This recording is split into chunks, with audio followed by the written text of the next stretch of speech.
রাজ্যের 6টা আদালতে বোমা রাখা আছে বলে হুমকি ইমেল এসেছিল। 6টা আদালত একসঙ্গে যদি এরকম 6 জায়গায় আসে তাহলে তো সেটাকে কোনো বিচ্ছিন্ন ঘটনা বলে আর ধরা যায় না। তার মধ্যে কলকাতার Bangshal court, city civil court যেরকম আছে, তেমনই তো পশ্চিম বর্ধমান, হুগলি বা মুর্শিদাবাদের মতো জেলা আদালতও আছে। এই ইমেল পৌঁছতে এই আদালতগুলোতে যথারীতি বোমাতঙ্ক ছড়ায়, কারণ বোম তো আর সবার জন্যই সমান। সে তো বিচারক, বিচার প্রার্থী দেখে না, পুলিশ, স্নিফার ডগ সব হই হই রই রই করে ছুটে যায়। খোঁজাখুঁজি হয়েছে, যথারীতি বোমাটা পাওয়া যায়নি, কিন্তু আতঙ্কটা সেটা তো মোছেনি। একটা ইমেল পাঠিয়ে বোমাতঙ্ক ছড়িয়ে এই যে বিচার বিভাগকে কাঁপিয়ে দেওয়ার কাজটা, সেটা কবে হলো ভেবে দেখুন তো।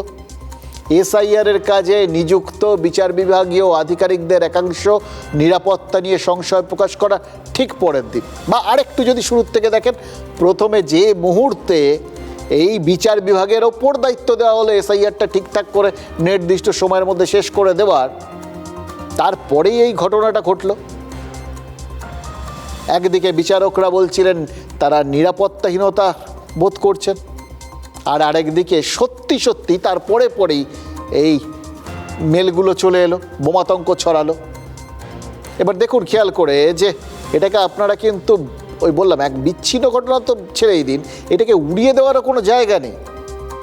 কোনটা ঠিক, কোনটা ভুল, কোনটা সঠিক, এ তো ঘটনা না ঘটলে বোঝা যাবে না। ফলে কোনো ঘটনা ঘটুক চাই না ঘটুক, এটাকে সমান গুরুত্ব দিয়ে দেখতে হবে।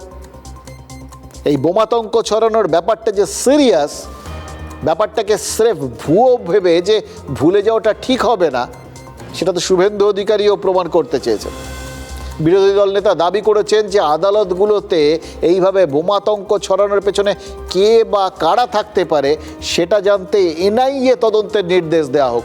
এবার এই বিস্ফোরণ, বোমাতঙ্ক, এই সমস্ত ক্ষেত্রে এনআইএ চাইলেন, তার একটা দিক আছে, কিন্তু তার পেছনে যে ষড়যন্ত্র তিনি কোথাও গিয়ে মনে করছেন লুকিয়ে রয়েছে, তার মানে কি? তিনি মনে করছেন যে কেউ না কেউ এই নির্বাচনী প্রক্রিয়াটাতে আদালতের, বিচার বিভাগের আধিকারিকদের এই যে যোগদানটা, সেটাকে ব্যাহত করতে চাইছে, তাদের উপর চাপ সৃষ্টি করতে চাইছে। তাহলে সেটা কারা?